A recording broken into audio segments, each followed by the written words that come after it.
am Ted Nelson, coming to you at twilight on the 17th of May, 2013. Tonight's plan, to reveal the identity of Satoshi Nakamoto, creator of Bitcoin. Thousands of people would like to know who really created Bitcoin.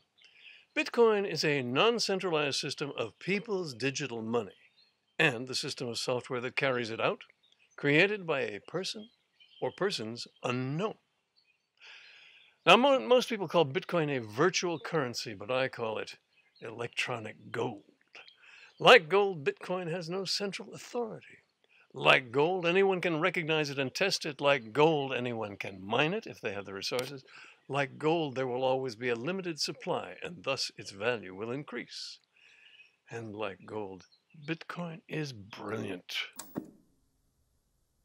Let's move on to Bitcoin, shall we? That's a virtual currency. We're going to talk about the cyber threat now. And who's ever heard of the Bitcoin? It's even been called the future of money, the Bitcoin. More on this cryptic and still somewhat confusing currency that is Bitcoin. People are fascinated by anything that makes new highs every day for weeks on end, which Bitcoin has done. Is it a market? Is it a bank? Is it an exchange? We're asking whether or not this currency really has any longevity, let alone legitimacy. You'd have to be an idiot not to know how much risk you're bearing if you purchase Bitcoin. The value of it, I mean, look at the chart, is sinking and skyrocketing. This is a commodity. It's no different than the tulip mania of the 1600s. Feds are starting to crack down on so-called virtual currencies. Wild West currency. It had a bad stigma. People said that it was being used for narco trafficking, potentially to back terrorism efforts. Some rumors that it's this Japanese guy, but others say no, that he's a fake name, who's a pseudonym. I mean, you're literally putting real money onto a system that we don't even know who created it.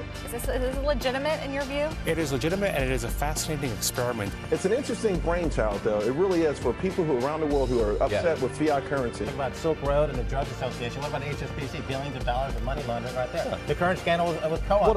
People are scared by the banking in this country and around the world. But the banking crisis there does raise the intriguing question of what is money? What exactly is Bitcoin, and how does it work? There is no central bank, no central authority, no corporation behind it. Knows no borders, knows no boundaries, and in many cases knows no rules. It's a new internet protocol like email or the web. Yeah. All of this is done on peer-to-peer networks. Nobody really even knows who created the Bitcoin. Developed entirely on an open platform. No one's in charge. Free totally market. Decentralized.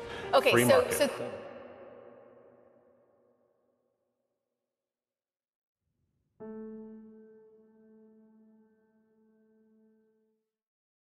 Bitcoin first emerged in 2008.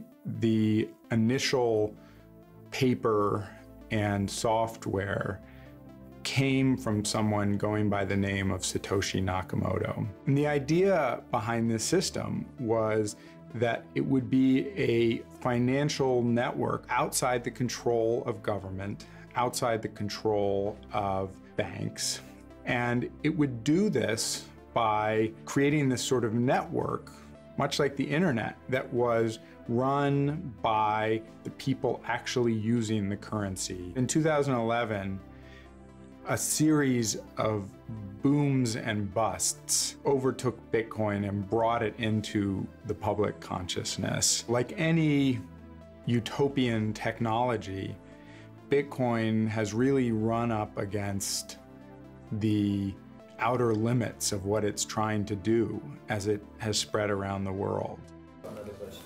Well, Bitcoin is a new system of electronic cash. In various accounts online, I've got some pounds, some dollars, some euros, I've got some supermarket rewards points, I've got some air miles.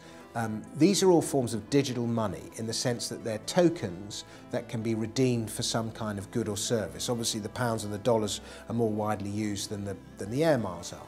If I want to use any of those forms of money, I have to go through a middleman of some kind. I've got to go through a credit card company, a bank, the supermarket, the airline.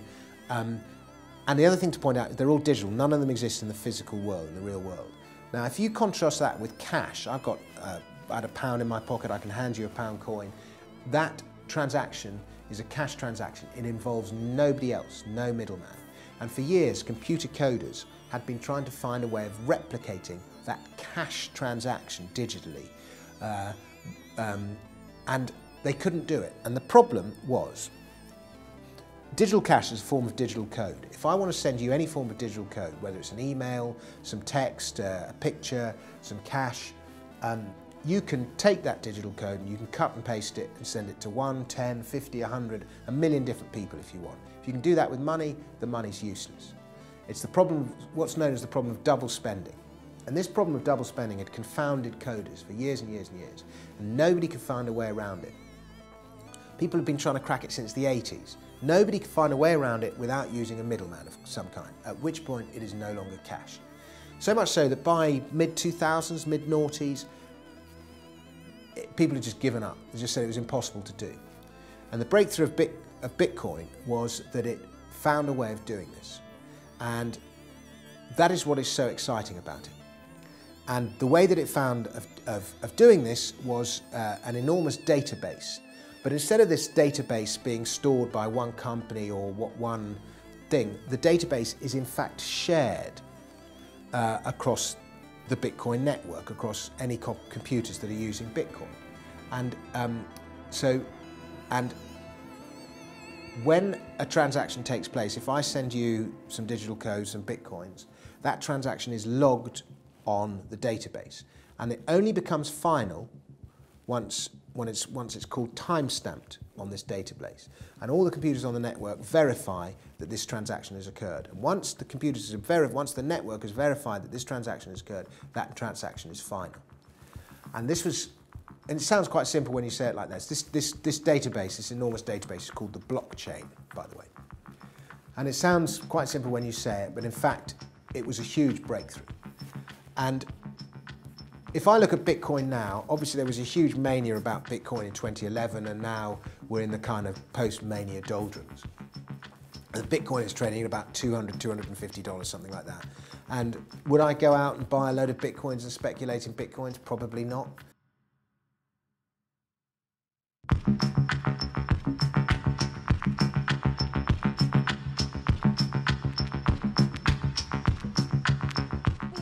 This before. Bitcoin broke another record. Thursday, the digital currency topped $4,500 in trading, which means it's doubled in price in the past month alone. That's huge. And since the concept of cryptocurrency is still so new, many people see growth like this and want to compare it to a fiat currency, wondering when the bubble might burst. Cybersecurity expert John McAfee says this type of thinking is a mistake. He joins me now. John, why do you think the word bubble cannot be applied to Bitcoin? What a day for cryptocurrency. 5,000. Boy, is Bitcoin going to the moon. Speed up the Bitcoin. Bitcoin, Bitcoin, Bitcoin. Bitcoin all-time high. Bitcoin, oh my goodness gracious. Well, first and foremost, Bitcoin is not a fiat currency. It costs over $1,000 to create a Bitcoin today in electricity and computing costs. Second, the value of Bitcoin is linked to the number of users and the number of transactions. It is not a speculative investment, even though it is being used as such by many people.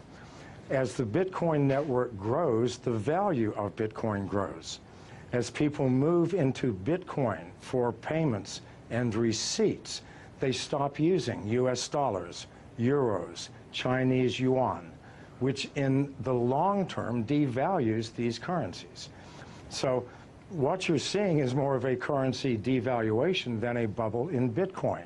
As more people use it, it has more intrinsic value.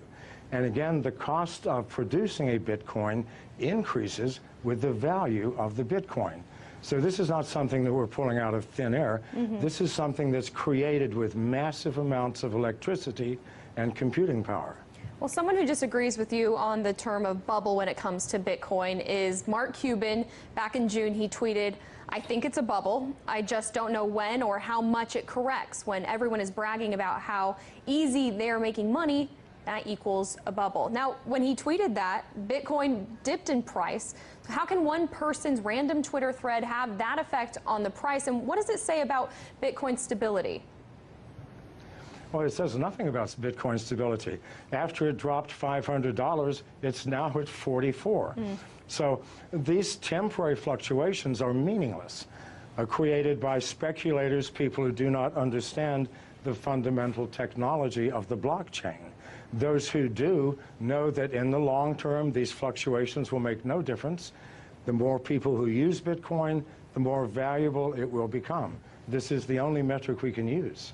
Now, Bitcoin and blockchain go hand in hand, but blockchain's ability to track financial transactions in a way that is incorruptible, it gives it infinite amount of uses outside of the original purpose of using it for Bitcoin. Do you see blockchains overtaking certain aspects of the financial system as we know it now? It will take over all aspects. People think that Bitcoin or the blockchain is owned by someone, by a company or by a consortium. No, this is strictly a mathematical formula that nobody owns, that we are all participating in. And we use the blockchain for everything from fixing supply chain problems in corporations to verifying the authenticity of the sender and receiver in a financial transaction. It is the most powerful technology that the world has seen, I believe, since the invention of agriculture. Now, John, we've showed our viewers Bitcoin's rise just in the past month, and we can show it to them again if it's up there. But on July 17th, 1 month ago, you tweeted that Bitcoin's low of 1,800 yesterday simply could not be maintained. In the long term, Bitcoin moves above 500,000 within 3 years. Bet, you ask? So I ask you, John, do you stand by your statement? Well, keep in mind, as Bitcoin grows and grows in value, other currencies, national currencies, are going to decline. So the advantage to using Bitcoin, the advantages are huge. If I do a wire transfer, it'll take me 24 hours. If I do a Bitcoin transfer, it takes me 30 seconds. It is instantaneous. I know people who do not use any other currency now other than Bitcoin. They buy their houses, their cars, everything using Bitcoin by connecting to other users who sell the things that they need. As more and more people use this, what will happen to national currencies? They will obviously devalue. They have to. So that 500,000 includes a massive devaluation in the US dollar, which absolutely has to come if Bitcoin continues to grow at its current rate. Well, it's certainly a community effort, and the Bitcoin community and for other cryptocurrencies, it's only growing. John McAfee, founder of McAfee Incorporated, thank you so much for your thoughts today. Hey, let's go out and